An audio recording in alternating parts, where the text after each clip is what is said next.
Welcome guys, gals and non-binary pals to this week's episode of Buffy Boys, your weekly review of Buffy the Vampire Slayer from a queer, literary and feminist perspective. My name is Joel, one of your hosts, and with me as always is your other terminal host. Brian, hi. Terminal as in this is our last episode of the calendar year of Buffy Boys. Yeah, actually we meant to say last week. This week is the last week for the year because we're both finished work this week, which is unusual for both of us. Well, not unusual for you. You always get a crazy long Christmas break, which is nice, but I usually take somewhere in the region of a week off work a year. It's a bit more unusual for me, but yeah, we're taking the rest of the year off from Buffy Boys, so we'll be back in the week of the 4th. So I think the next episode will be the 6th of January, I want to say. That all sounds plausible. Yeah. Anyway, so Joel, how are you? Good. So the episode we watched this week was Forever, Season 5, Episode 17. It was first aired on April 17th, 2001. It had been about 6 weeks or so since the last episode aired for some ungodly reason. Yeah. And it was written and directed by Marty Noxon, who last wrote and directed, actually, Into the Woods. Here's your Buffy summary. Xander rebuffs Spike for bringing a wreath, which is unsigned. After Joyce's funeral, Angel consoles Buffy. Dawn asks Tara and Willow to raise Joyce. Tara tells her it is wrong. Willow leaves a book out so she can see the arguments. Dawn tries the spell. Spike takes her to Sinister Demon Doc, who sends them to fight a monster for its eggs. Dawn casts the spell and something rises. Buffy goes to welcome it and Dawn breaks the spell. That was wildly... Looks like whoever wrote those was also coming to the end of their year, yeah? Yeah, The most important information you could start this off is that Xander rebuffs Spike. For a wreath? Which he did not bring. He brought it was a bouquet. Bouquet of flowers, yeah. Yeah, ridiculous. A wreath is a circular thing you put in the door. Maybe there's other... Anyway, it definitely wasn't a wreath. It was a bouquet. Bizarre. Okay, so, yeah... Joel, we wanted to talk about our end of 2020 lists, kind of best of the year. Yeah, which we did last year, and we talked about it for approximately 8 million years, which was the thing that we did, which is fine. But it was a weird year, I suppose. It was a weird year in the sense that I think a lot of people had a lot of time to spare. Mm-hmm. I certainly didn't. I had a busier year than normal. I always work from home. Do you want to take a break just while everyone claps there? I never see anyone anyway. I think you had a bit more time to be doing your spare things while also working very hard, obviously. I get differently structured gear, I guess, true. Yeah. So at the same time, though, one of our main things through the year is going to the cinema. We love going to cinema. We go to cinema. We try to go to cinema once a week, and we usually don't. We have obsidian Cineworld passes. And this year, instead of going to the cinema a lot, we stayed at home a lot, and we didn't really make space for new movies. We watched a lot of old movies through the year. We caught up on a bunch of horror movies. We caught up on a bunch of stuff like that. And I've now seen every episode of Doctor Who. Joel's now seen every episode of Doctor Who. We caught up on a lot of TV. We didn't watch a huge amount of new TV. We watched a reasonable amount of new TV, but a lot of it was kind of continuous stuff. So I was reading the AV Club. So if you don't read the AV Club generally for TV, it is the go-to for TV reviews. It's just a very in-depth, good reviews of television episodes, and I really appreciate it. I was reading their best of 2020 TV list. Last year they gave Fleabag their number 1 and Watchmen their number 2. This year they gave I May Destroy You their number 1, and I was like, this has flown under the radar completely for me. I knew it existed and I knew it was supposed to be good. I didn't think it was best TV show of the year good. So I started watching that last night and I've been enjoying that. But are you enjoying it more because you know the AV Club is the best? 1000%. 1000%. That is just who I am. So shall we go through our best of the year lists? Yeah. Great. We'll try to keep it briefer than we did last year. So our criteria for this, I think, because of what you said, is very specifically things which have been released this year. Yes. Which is making it slightly more difficult because, as you say, some things haven't been released as frequently as maybe they would have been previously. Mm-hmm. And we kind of aren't really, I certainly wasn't really thinking in the frame of, season 3 of something I'm already watching, which is still being released. Fair enough, yeah. Go on. That was it. So tell me about your ideas, Brian. Okay, so we'll go through our lists. What, Joel, do you consider to be the best TV show of the year for you? Do you want to start with me? I'll start with me then. Fine. No, because I don't want to poke. I think you put a great amount of skill into your selection, so I don't want to poke your ideas, and I can back them up though. Okay, fair enough. So you're right, you do tend to poach my ideas. So a couple of runners up I had. I put Devs on my list, even though I thought that was a deeply flawed show. I loved it at the same time. I like Alex Garland a lot, and I found it just very invigorating and fun to watch. What We Did in the Shadows, that was great this year. For you, What We Do in the Shadows? Season 2 was so much better than season 1. It was, remember the episode about the chainmail and they were going insane? Yeah, it's great. It's a great show. I have on my list as well. And this is probably an honorable mention rather than an actual contender. But Babysitter's Club, we loved that. It was invigorating and wonderful and hearty and a wonderful watching experience. And emblematic of the inclusive nature that TV should be trending towards. Bojack Horseman was very high for me because obviously this last season was split between 2 different time periods. So I think part of it came out in October, December last year. 2 different release periods. Kind of. Yeah, and the second part of the final season came out this year. And the final part of the final season was immaculate. The final 2 episodes are just stunningly good. And we actually finished BoJack Horseman and immediately rewatched the entire show. Like as after we watched the last episode, we put on the first episode. We really did. Yeah. That was a wonderful experience as well. BoJack Horseman very high on my list this year. Good Place high on my list, but didn't really threaten cracking. Well, no, it did nail the landing. I thought the last episode. I mean, like I wept. You did. You know what's on my list for sure? Schitt's Creek. Didn't care for that finale. People loved it. It was fine. It was a finale. Maybe this was the first TV finale people have seen. But you know, I'm just saying. Joel, just send Dara a punch in the mail, why don't you? People left. People got married. Yeah. Yeah. Okay. And then my final runner-up was Lovecraft Country, which I loved. It didn't feature on a lot of lists at the end of the year this year. I think people saw it as being a bit hodgepodge. I thought that the hodgepodge nature was really part of its selling point, and I think it really rewarded patience and attention. I thought so many episodes were stellar, but my favorite TV show of this year, and has been for a couple of years that was released, was Better Things. Loved Better Things this year. I loved watching Better Things this year because I'd watched it all before, and then we watched it all together this year. And then building up to the season 4, which I hadn't watched, so we watched season 4 together for the first time. And that finale episode was like, I think about it probably every day. It was so good. It's one of my favorite songs, Night Swimming by R.E.M. And yeah, just really, really liked it. Joe. Very interesting. I thought Euphoria might make your list. It was released last year.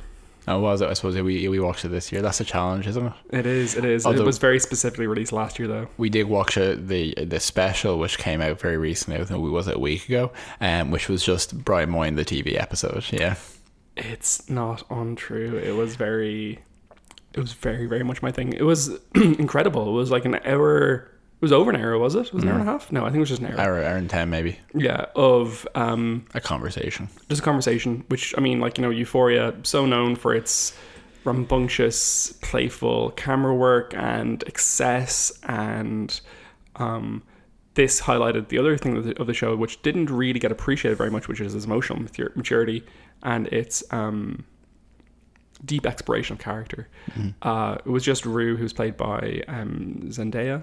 I think it's just Zendaya. I think it's Zendaya. Yeah, I don't know at this point because Aoife, my sister, gave it to me for mispronouncing it, and I can't remember which one was wrong. Yeah, there's Aoife put 2 F's in her name, but anyway. True. Like literally one other actor. Hunter Schafer's also in it, but she only appears very briefly. And the second one, which is coming out in February, Joe, is all going to be about what's her character's name? Hunter Schafer. Oh, it's something really obvious. It's something we know. Yeah, it is. Anyway. That episode's going to be about like her bridging episode, basically.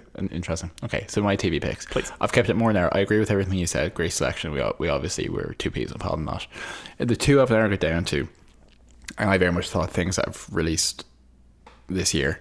My runner-up was the Mandalorian, which I know didn't start broadcasting this year, but which we watched all of. We watched the new. We watched some of it last year, but I feel for us there's often a distinction between we put our toes in the water last year, but we actually watched season 1 this year. We really got up pace with it. It is a kind of a bit of a shill pick, but I will stand over it because as we walked through the Mandalorian, I have thought something like Star Wars is so vast, so well known a concept that it is essentially a genre. Star Wars itself is a genre. It's a toolbox to work from, and within that, as we've seen in other things, how you might compare, say, in the Marvel universe, compare a Avengers 2 to a Thor Ragnarok, which was a creator's piece and which was fantastic. They're very different things. I think The Mandalorian, even though it is 100% a corporate piece, has given space for there to be some actual character development, some actual play on Kurosawa tropes and things like that, some good camera work, has kept a tight story, an intelligible story, and kind of reinvigorated kind of a lot of, reminding me why in many ways people enjoy Star Wars and continue to enjoy it and enjoy that kind of accessible, family friendly science fiction in a way that the last Star Wars film and all the furore and that really took away from that for me. Like, Star Wars was always such a great thing. Go see a Star Wars film, watch a Star Wars, all that kind of stuff. Yeah, like, there's a lot of comfort in Star Wars that I think the last the Rise of the Skywalker really stripped. Mandalorian brought that back for me, and while it's not my main fandom, I play all the Knights of the Old Republic games, all the Jedi Knight games, I know about the expanding universe, it has a lot of comfort for me, and I just thought it was a lot of fun. And I thought that there was some episodes recently, which I won't go into and spoil. The episode titled The Jedi, which probably is a spoiler in itself, but if that's a spoiler, then you have a problem. If you haven't watched, if you find it a spoiler that there's a Jedi in Mandalorian, but you haven't watched it yet, then that's a you problem. That's a problem. That was a really good episode, though. It was. Some of the recent episodes in terms of how they deal with introducing or reintroducing elements of lore, elements of the universe, or just taking something without kind of spoilers, taking something as small as what a person who used to be in the Imperial Army's experience of war would be like, and kind of treating it almost in a serious way. It's like, this is surprisingly depth. Surprising depth is included. So Mandalorian was my second pick, and then my number one was Lovecraft Country. And we talked about Lovecraft Country while we were watching it. What I liked about Lovecraft Country was it challenged me. I was like, my instinct is this is worth watching. My instinct is this quality here. It's making me fight for it a little bit. It's sometimes making decisions that I wouldn't have made, or things that I don't know if I enjoy. But God, the week-to-week experience of watching it was a fucking roller coaster. Like, I really was like, I do not know what I am watching this week. I feel it pulled it together in the end in a way which, while not free of flaw, was really compelling, had Buffy-esque elements to it at times for me. And again, the simple premise that it came with, which was taking genre tropes and conventions which have not only excluded people of colour and queer people, but being used to assault them, and kind of taking them out of the hands of the oppressor and using them in a new way. I feel it delivered on that. And I thought it was event television for me. I agree. I think that could be the first very good season of a long running, like maybe 5 seasons of genuinely brilliant television viewing. It could fumble the ball in season 2, if there is a season 2. I'm not sure if it's been renewed even, but yeah, that was really good. Okay.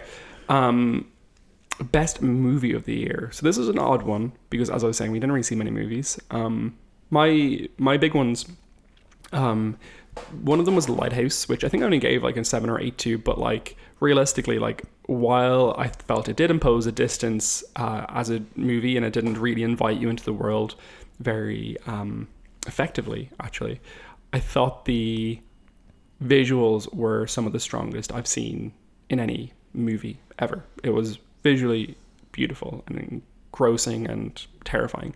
So I really liked it. Hamilton, the movie that came out, that had a huge emotional impact on us, and we love that. And I like Hamilton the musical. It's become a meme by this point, but it's incredibly high quality. It's one of the best musicals ever made. Probably the best musical ever written. I would stand over that. Invisible Man, the last movie we saw in the cinema that wasn't Die Hard a couple of weeks ago, which was funny. I really liked Invisible Man. I was a big fan of it, and I found it really good. I was actually thinking, I think Little Women came out too late last year for me to include on my list last year. That would have been very high on my list last year, so I'll give that a quick nod because I love Little Women. I'm thinking of Ending Things. Really liked it. Found it bizarre and wonderful, but whatever. I think there's quite a lot of very good movies this year that we just did not get around to watching. So things like The Assistant, which is the kind of Me Too movie, The Host, which apparently is wonderful. It's the same director as oh god, it's a list of women's names. It's like Maybelline, Marceline, something, and I can never remember the name of it because I'm really bad at sequences of words. But same director as that, or the Steve McQueen. Did you know about this? The Steve McQueen TV series. TV series? Yeah, I'm not, like, so he released a bunch of, like, I think it might have been just BBC, but it could have been BBC HBO. A bunch of TV made for TV movies that are about 90 minutes long. About I think it's about the Windrush generation in the UK in the 80s. But there's just a bunch of Steve McQueen movies, and one of them specifically, as people have highlighted as their like movie of the year, which is Lovers Rock. But my movie of the year is I'm comfortable with this because I picked Portrait of a Lady on Fire, which for me is one of the most important movies that I've watched in the last 10 years probably. It's probably my top 10 movies ever. It is in my top 10 movies ever.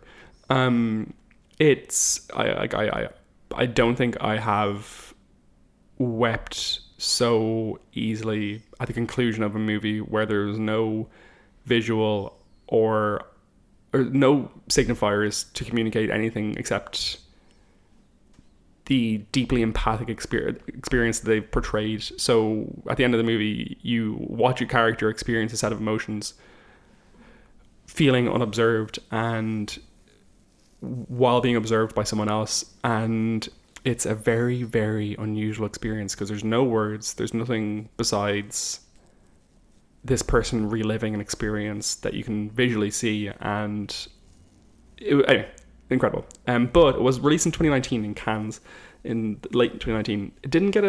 It got like a limited release in the US in late 2019. Didn't get released here until 2020. We had no way of watching it until 2020, so I'm fine with being absolutely, take it. That's my movie of the year 2020. Your movies of the year, please. Yeah, so I would say an honorable mention of mine was definitely equally Portrait of a Lady on Fire. I thought it was wonderful as well because it is, and I engaged with that. The honorable mention for me is as soon as we started watching it, I had the intuition that it was going to be something which would end up in your top 10 films of all time, and that was a special experience watching it with you. Thanks, Julie. I enjoy sharing that with you. Otherwise, these are my other two films, kind of strictly speaking, of films I watched this year, which came out this year, not necessarily would have been in my top films in a year full of good films. Invisible Man, as the last film that we saw in the cinema, has a unique position in my personal history. It's also just very good. Also, it's a very good film. I was scared during it. I think I was fucking terrified during that movie. It's a very well trod concept, a very well trod kind of horror, and I think it actually did it exceptionally well. And it did it with something which I'm always a bit of a loser for, which is good sound design. Yeah, it was very effectively used, and I think that oh god, what's her name?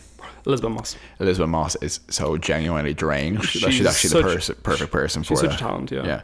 I think we said two different things there, but yeah, I just think she's a bit like unhinged as a person. But and then the other, and you're gonna hate me for this. I know it. Well, I said 1917. Which, that was released last year. No, it was UK release. It was in January, so I'm taking it as well. Did we see that? Did we even see that this year? I don't know, but I looked up. It did release in the UK in January, so I'm going to take that. I really hate you for that. Yeah. I don't enjoy a lot of war films. It's not a genre that I can watch loads of. And as I said at the time, I officially say publicly, I regret putting it before Knives Out at the time, which we still haven't seen again since. But I thought that again, the sound design, the cinematography, the presentation of it was individual, and I felt that both films, Invisible Man and 1917, I picked because they were the last and most significant in the last year times of me having a cinema experience. Sure. Of being in a cinema with other people, of big things happening, of being invested. And for that 90 minutes or whatever, being like, this is actually all I care about. Yeah, sure. And I do actually think it did some interesting things in terms of characterization and portrayal, and not just focusing on the same 5 things we always see in war films. So I enjoyed it. But again, I don't think either of those films are going to be in my top 10 films of all time. Fair. Okay, best albums. I'm going to rush through this briefly because we've been way too long at this point. Adrienne Lenker's songs and instrumentals. She's the front woman from Big Thief, who are one of my favorite bands. Which is a very interesting album. The Perfume Genius album this year, Set My Heart on Fire Immediately, was very good. Maybe not as much as I didn't like as much as some of his previous stuff though. RTJ4, Run the Jewels album, was incredible this year. It was very aggressive, angry, eloquent, and very, very timely, and also just very good. The Tuche Amore album, which is a kind of screamo band-ish, maybe post-hardcore, hardcore, they kind of sound like Death Heaven, but their album Lament I've really, really enjoyed. The Jeff Rosenstock album, we'll just get back to that because that was called Dear something. I quite like that, but I didn't listen to it enough. One of probably my second favorite album of the year was Pillow Queens In Waiting, which local band and friend, very, very, very good album. Friend of the podcast. Friend of the podcast? Friend of the podcasters, anyway. Yeah, sure. I was like, does Pamela know we even do a podcast? Maybe. We do. You tweet about it a lot. So. I do tweet about it a lot, yeah. Anyway, incredible album. Really emotional. And about North Dublin, which, you know, I love North Dublin. From? Yep. And then my number one album of the year was Fetch the Bolt Cutters by Fiona Apple. Everywhere's number one album of the year, mine too, because it was fucking stunning. And I love Fiona Apple. It was just really, really, really good. Okay, Joe, albums. Yeah, so music obviously not being my strongest suit. It's okay. But the two I will pick is Stay Alive by Laura Jane Grace, her solo album, which was specifically about 2020 and about her experience this year, which I enjoyed. I thought the lot of songs on it. I obviously love her music, but it was also one of the rare. She's from Against Me, if you're not. Yeah, she's the main singer Against Me, or the main singer, the lead singer.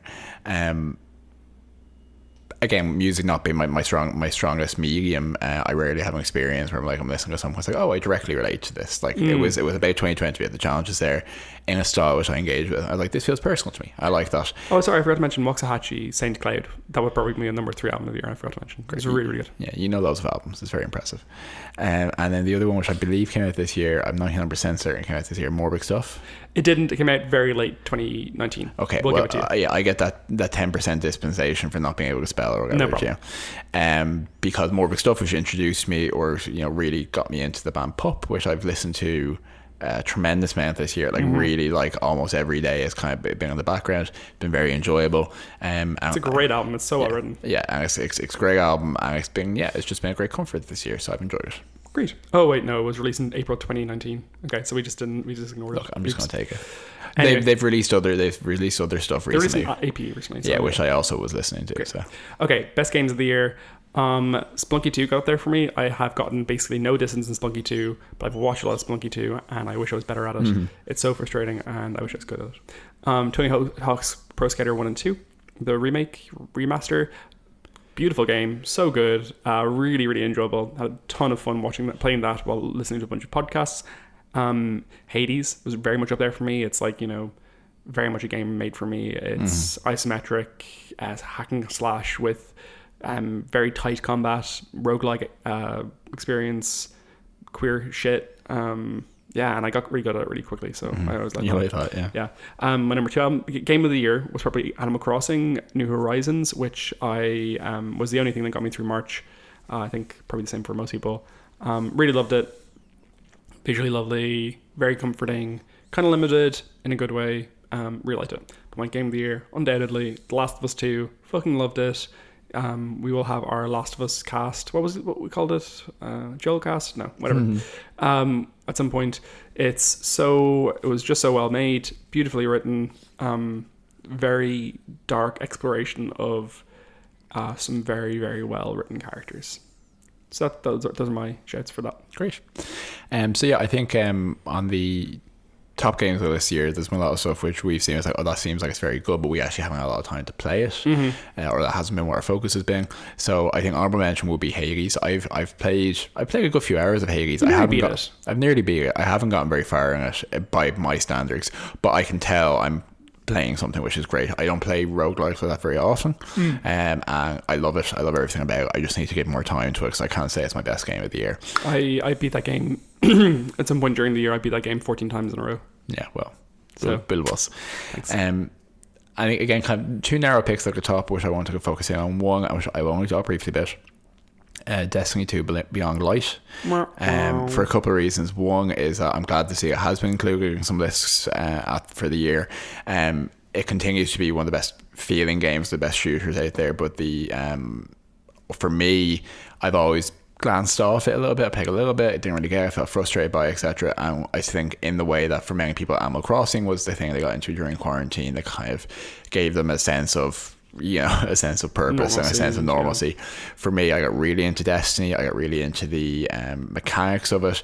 There was a lot of things in Destiny where I was like, oh, that's just something difficult which good players can do, and I won't even think about it. And then progressively I actually started doing those things. I actually was quite fulfilling for whatever reason. It was really I really felt a sense of control over that, which was good.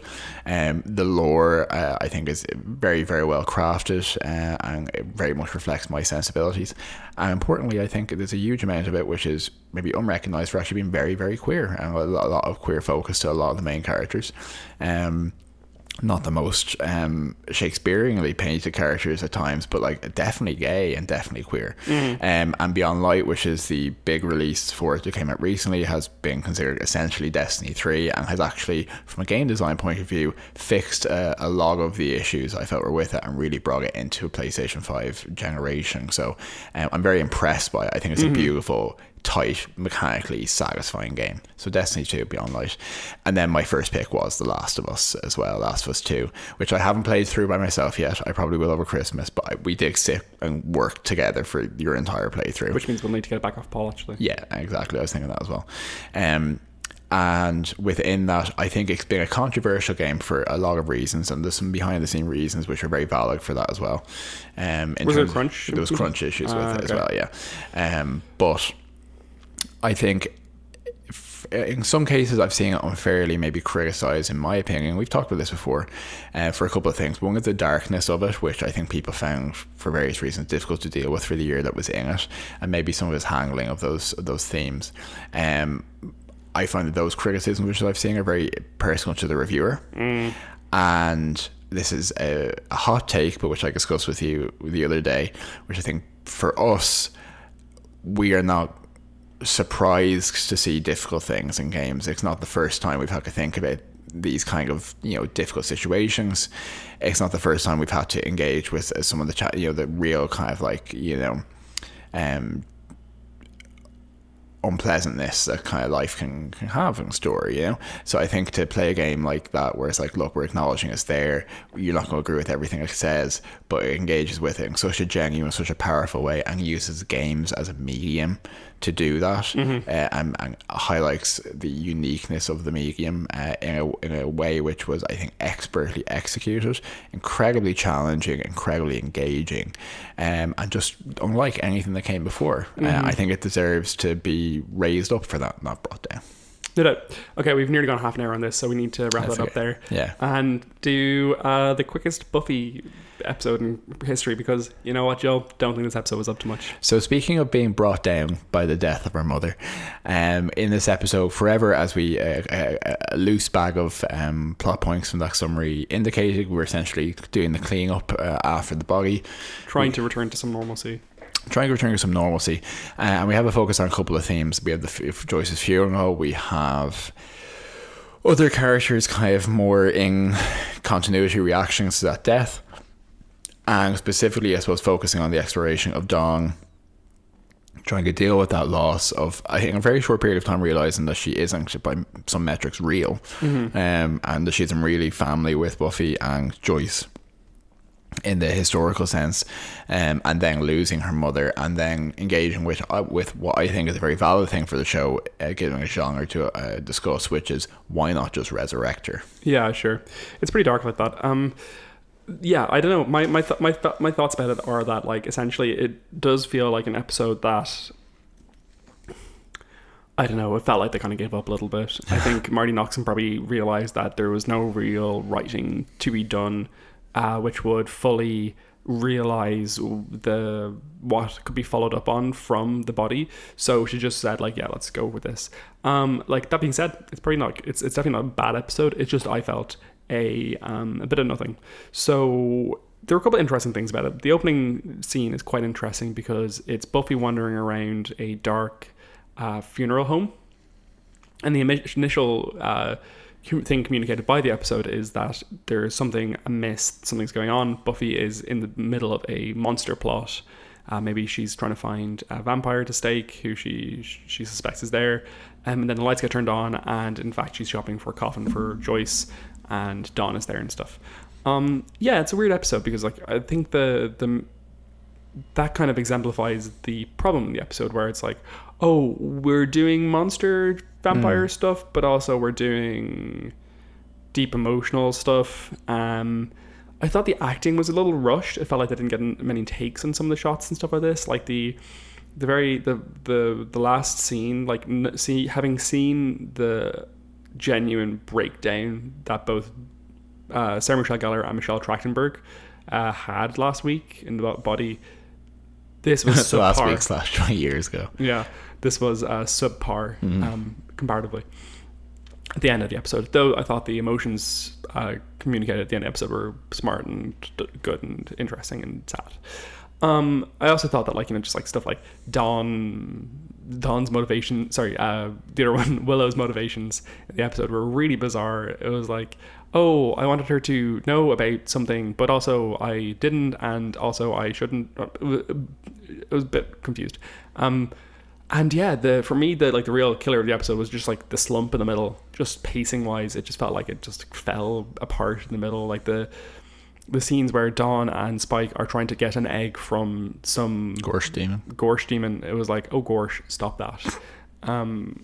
There was, with that particular demon fight, there was a bit too much of seeing the demon, which was basically a Henson-esque animatronic, as opposed to just implying that it's happening off screen to a certain degree. Yeah, it would have been a lot better if it felt like this was, I don't know.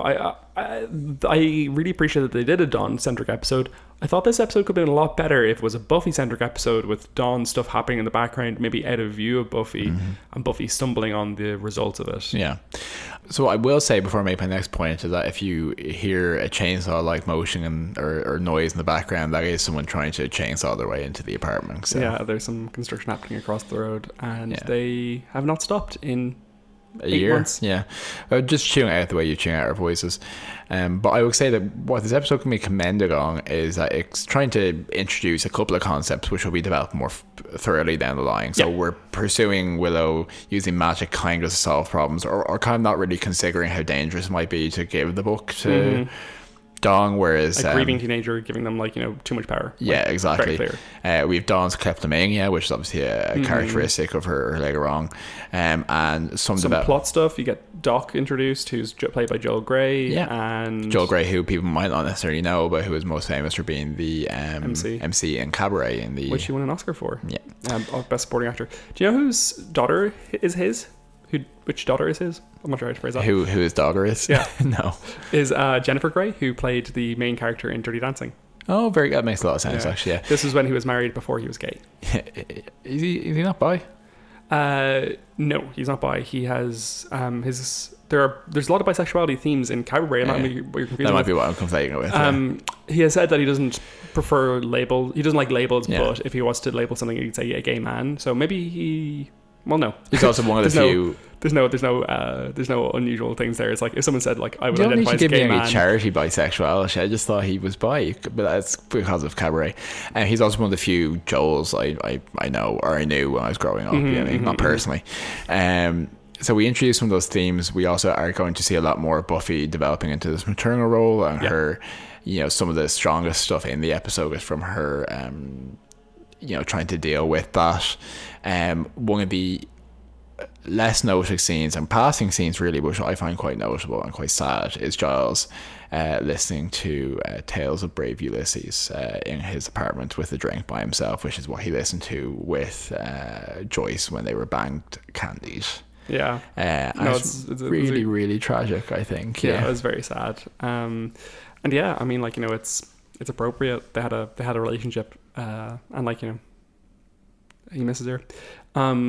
Who's bi? Oh, I genuinely know this because it is on my jogging playlist. Is it? Yeah, that's funny. It's Cream. Cream. I was going to say Cream. I was like, that doesn't sound right. Who is Eric Clapton, who has recently been an anti-vax. Oh, I'm not sure if he's anti-vax or just anti-coronavirus. Coronavirus isn't real. Sheeple, wake up, etc. Yeah. Along with fucking Van Morrison, who, by all accounts, just a scummy person. wrote 2 of the most beautiful albums of all time. Anyway, whatever. That's going to be I think the challenge of the next generation is particularly is extracting art from artists 100%. And how to what extent you can do that. Yeah. But like, how were you like a drug-fueled rocker? Not you, Joel. No, Okay. people. How was one a drug-fueled rocker, like rebellion, fuck the man person, summer of love kind of 60s, 70s person, and then turn around and be like, well, actually, no, the Tories are good. It's like, you're wrong. You're a bad person.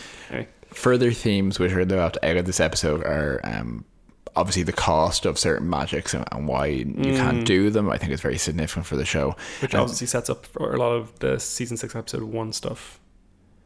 Yes, exactly. Season 6 episode 1 and also... So both Buffy's resurrection and Tara's death both involve Willow calling on the god Osiris. Which is who Dawn calls on to raise... Joyce, yeah.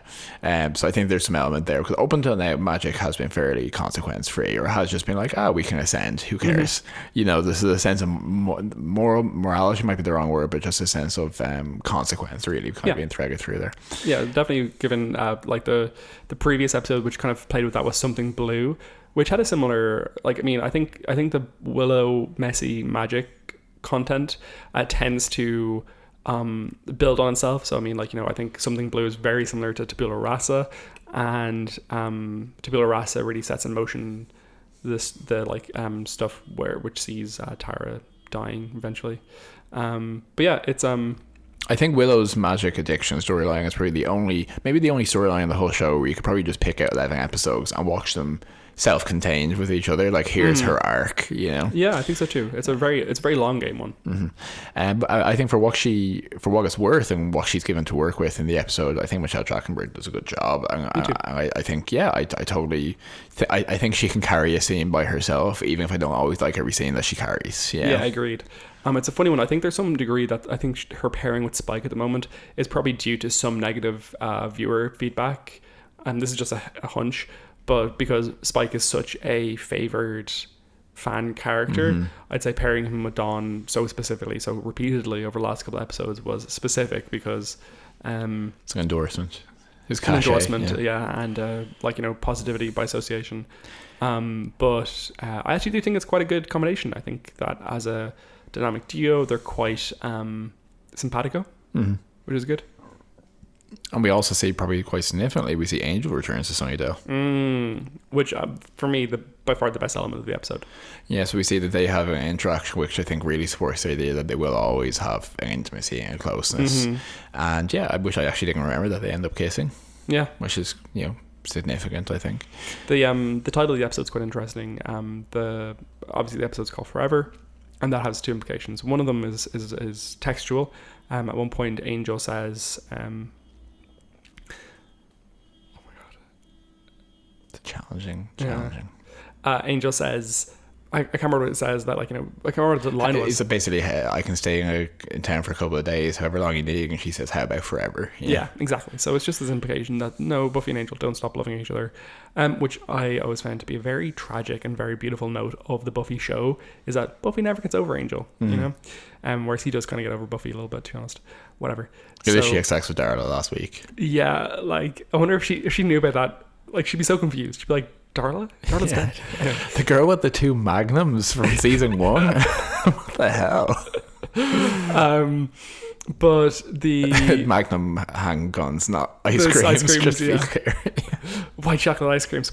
I love white chocolate magnums. So the other element here that is forever is Joyce's death is forever. Bringing her back isn't an option. Death has to have real implications. And then additionally also I think there's an element there which is that the grief and the missing element is impermeable and forever. Yeah. Anyway, I think it is an unusual episode. It has a lot. I think in some ways I would have disliked it more if it had been more ambitious. If it had tried to do something that was more than it does. But even the funeral scene, it's nothing. It's literally a prayer from the Book of Common Prayer. And couldn't even get out the good book of prayer. Yeah, I mean, like, you know, I was surprised they didn't bring back Sarah McLachlan, I Will Remember You, for the for the music for it, because like it was just kind of like a bit of nothing with some bad editing of people hugging. The editing was a bit touchy, and everyone's wearing a terrible suit. Yes, for sure. Giles specifically, I was like, you know, Giles just put on a black and white suit, you would look great. Anyway, yeah, I don't know. From a plot point of view, I suppose the most significant thing is that Glory finds out that the key is a person. Human, yeah. Which will obviously have some kind of implication, and Ben just not really being helpful in any scene that he's in. For sure. I think in some ways, one of the criticisms of season 5 is that the big bad is introduced so early, and the storyline is stretched out so much where, like, you know, Glory can come, like, she knows that Buffy knows more about the key. She can do something about it. She just doesn't. Like, there's lots of just like dangling things where it's like, oh, maybe something else will happen. And yeah, I understand that. I think if there'd been maybe more of an, I don't know, like I was gonna say more of an emphasis on maybe Glory episodes versus Monsters of the Week episodes, but that's kind of what they did in season 4 with the Adam arc, and that was shit. Yeah. But I much prefer Glory's arc. I much prefer Glory's presence. I think Claire Kramer. Claire Kramer is wonderful no matter when she's whenever she's in the episode. In this episode, she does pull out a bunch of her own hair, which was kind of disturbing. Yeah. But yeah, I feel so bad. I don't really have much more to say about this episode. That's okay. I think we've covered off all the main points. I think it's really stuff that's going to be expanding in the coming episodes. Yeah, it really is. But this is, I think, the key theme of this episode and the key value is kind of really tying up from at least an immediate narrative point of view Joyce's death, so that it can be threaded as a theme through future episodes rather than literally being like, when is her funeral going to be? Sometimes TV is serviceable in that way. Sometimes like we need to do things, but we also need to get certain things on the screen. Yeah. A couple of other interesting points before we move into the dusting. One is that at one point Angel and Buffy are talking, and Buffy says to Angel, like, you know, if I'd gotten there a bit earlier, none of this would have happened. Basically, that she could have saved Joyce. And Angel says, "I thought you said that the paramedic said that it wouldn't have, you couldn't have made it there in time." And she said, they said I probably couldn't have done anything about it. Yeah. And none of the doctor. Neither the doctor nor the paramedic said that. They both said there was nothing you could have done. So that's an unusual note. And also just the Hank Summer stuff. What a fucking Where the scumbag. fuck is Hank? Yeah. Like, honestly, in Spain with his secretary, right? I think, I'm not even sure if it is his secretary, is it? I thought it was just like his second. No, I think it's with his secretary. Jesus. Yeah. What was your thoughts about the Hank stuff? Bad. He shouldn't do it. He should be here. Particularly since he now has $2. As far as he knows, $2. Yeah. Well, he always has, so he already abandoned 2. Yeah. But just like, it's such a scumbag move, and so typical. Yeah. Typical Hank. Yeah. Anyway. Okay. Well, should we move into the dusting? Great. Buffy Bits. So, as I'm sure you'll have noted, some very clear monkey's paw stuff here. So Monkey's Paw being a short story written by, do you know who wrote it? It's not off the top of my head, no. Very famous short story from 1910s or so about making wishes, and that very classic trope of making a wish but not thinking through the implications of wording or the implications of what might be. And the final scene where they have to stop the wish happening, basically that, so that they don't see like a disgusting version of a loved one. W. Jacobs. I don't know who that is directly from the short story. Yeah. Probably more widely known from the Simpsons episode. This is the final episode that we see Jaws' apartment in. Oh, really? Yeah. That's a real shame. I like his apartment. Yeah. And he's moved out by season 6. This episode aired on Christine Sutherland's birthday, which is a bit sad. And yeah, I have that note as well about this Cyrus. Oh yeah, and one of the things that I noted myself, I did a bit of research and I found out they said about it. The funeral takes place at a cemetery, which I looked up the name of last night and now I cannot remember. But it's the same cemetery that appears a lot in 6 Feet Under. So the name of the cemetery is the Angelus Rosedale Cemetery in Los Angeles. But that kind of like temple kind of construction in the background is also where Tara is buried, actually. But that temple, like kind of like pyramid structure in the background is very notable, and you see that in a lot of different TV shows. It's funny, it looks nothing like the cemetery we usually see in Buffy. Yeah, it's so true. I think that's usually sets, to be fair. Yeah, that's what I mean. Yeah. Do you have any Buffy bits there, Joe? No, I think you've covered off everything for me. Great. Okay. Fashion notes. So, Willow is wearing quite an awful, like, cowboy-ish shirt at one point that has a really awkward neckline, and I hated it. Xander at the funeral is wearing that suit incredibly badly, and he's like, he has his hair all like pushed back, like it's all like gelled back. It looks fucking awful. And it looks like a tuxedo jacket he's wearing. Yeah, he looks ridiculous. I thought Anya during the funeral had like her fringe, which are bangs for Americans, cut short. Which I found very uncomfortable. It looked awful, but it wasn't like that for the rest of the episode. So maybe it was someone else I saw.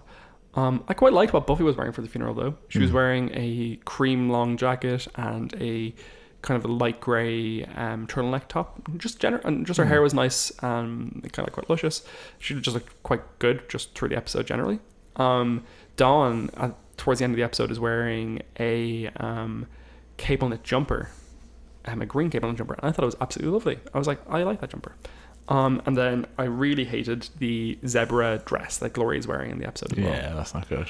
Do you have any There's a couple. So Tara wears kind of a red leather long coat, which is kind of very prevalent style in the Buffy universe, but to the funeral.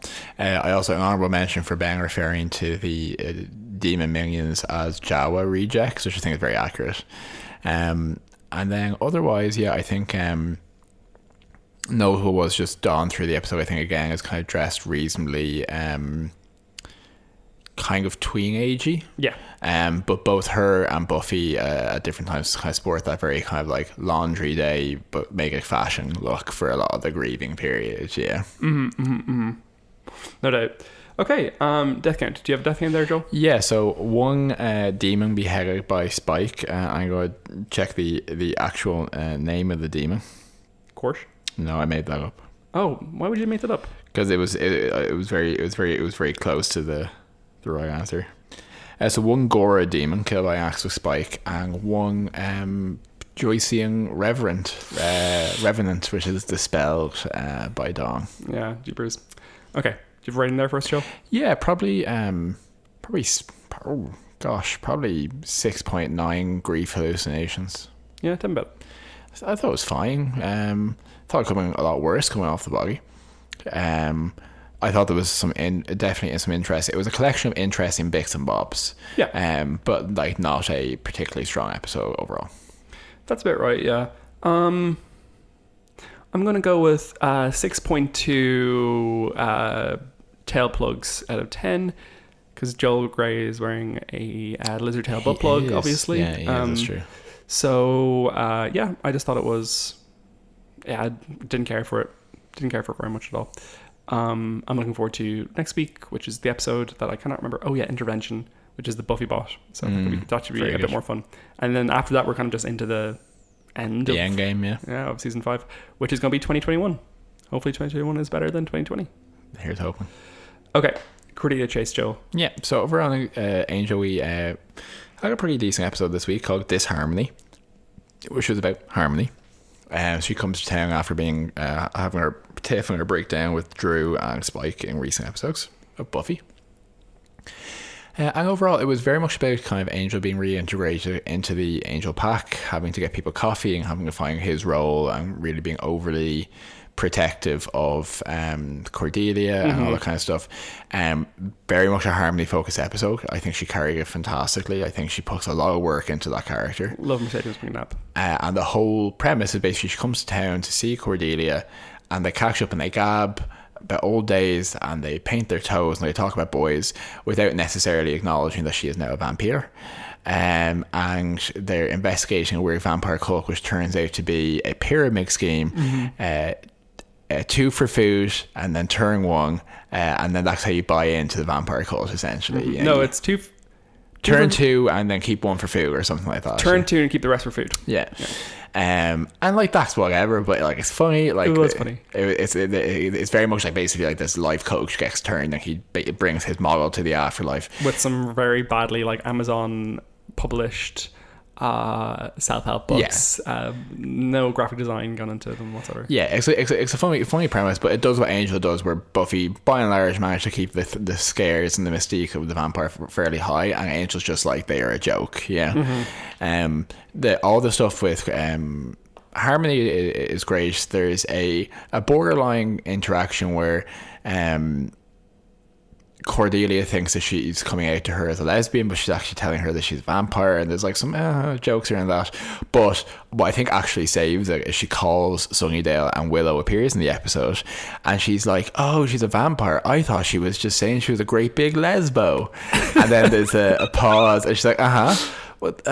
That's great for you, Willow." And I think that says to me they knew she was coming off badly in those scenes. Yeah, I think so too. That saved it for me. And then she's no problem with her being a vampire, and then there's like an implication for about 15 minutes that Harmony might become a guest member of the Angels investigation team, and then she just sells them out like immediately. So overall, like quite fun. And then in what I think is a tremendous escape hatch of like, Wesley is like, it's going to take a long time for Cordelia to get over how you abandoned her, Angel, and for her to, be your friend again, at least half a season's arc, basically.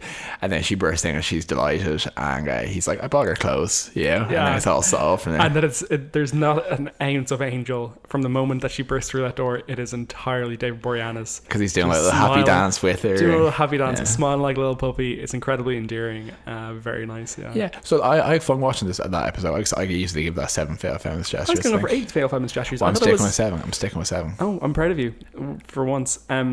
So yeah, I thought it was very fun. I thought it was silly, stupid. I thought the dynamics were there. I thought Mercedes McNabb was great. I thought they ditched the grim dark nonsense for an episode in favor of actual dynamics and exploring the just what the show's good at. And yeah, I just really liked it. I thought it was very good. And yeah, I kind of felt for me a little bit like a Buffy episode actually. Yeah, which is a high praise. Yeah, in the sense that it was just like, it was easygoing, characters were well portrayed, and the comedy was genuinely funny. Like the stuff around around Cordelia mistakenly thinking that Harmony was coming out to her was painful and also genuinely funny. Yeah, and then it was like, is this homophobic? Maybe. Is the homophobia in this instance kind of funny? Yes. Yeah. We can excuse homophobia. Okay. We draw it to a close. Yeah, Joel, we're awful people. Yeah. We just did the normal episode in 25 minutes and spent half an hour talking about our favourite stuff of the year. People always tell us they love the bronze banter, so yeah, I'm happy with that. Oops. I hope there aren't some huge Forever fans out there who are like, can't wait to hear their take on Forever. It's one of my favorite episodes. Yeah, if we haven't given it its day in court, you can let us know, and we can say thank you. I'll write a blog post about it. So we will draw to a close there for this episode, for this week, and for this year on Buffy Boys. We will be back in the new year with more rootin' tootin' analysis and literary theory. It's pretty weird. So this time next year, we're probably going to be wrapping up the show. We're going to be getting towards the end of Buffy completely. Yeah. Weird. Our gift, it being finished. But no, we would like to say thank you very much for the time you have given us. We didn't discuss this, so... No, you don't have to contribute to this. People can know that you're abstaining. Thank you very much for listening. Thank you much for being a fan. We appreciate you. It's been an unusual year by all accounts, and this has been a great thing to continue to do and to be able to share with the people listening. We hope you've gotten something out of it as well. One of my favorite things of 2020 was a couple of people. So our friend Dara, who we've mentioned a couple of times on the podcast, and friend, we know him. We know him ish, I suppose, but he had listened to something in the region of 1,000 minutes of Buffy Boys. No, wait, that makes no sense. It was way more. It was 4,000 minutes. Many max of Buffy Boys this year. Whatever the amount of Buffy Boys you need to listen to all of our episodes in 1 year. I'm just gonna find it. Yeah, it was 4,300 minutes that Dara listened to. And another fan, quotation mark fan, super fan, was Darcy, who sent us also an Instagram message showing us her Spotify Year Wrapped, and she had listened to 4,700 minutes of Buffy Boys this year, which, what the fuck, I am so sorry. I didn't know we knew so many minutes. I don't know that many minutes. Yeah. So we're very grateful. Thank you for that. And if you listen to way too much of our podcast this year, let us know, and we will send you a conciliatory note. Yeah. But yeah, that was really nice. For this year on Buffy Boys, take care, be well, and if you enjoyed this episode, tell your friends, tell your vampire slayers. Okay. And we will see you next year. Next year on Buffy Boys. See ya. All right. Have a great Christmas. Great Hanukkah. I hope you've had a great Hanukkah. I think Hanukkah's over now. We're just going to be guessing at these holidays. Yeah, I have so little knowledge of Jewish. Whatever holiday you've had, whatever festive season is yours to have, I hope it's gone well. Yeah, have a great Christmas. If you don't celebrate Christmas, enjoy, not having people be annoying you for a couple of days while they're all doing Christmas stuff, and have a great New Year. And we'll talk to you in 2021. Cheers. Cheers.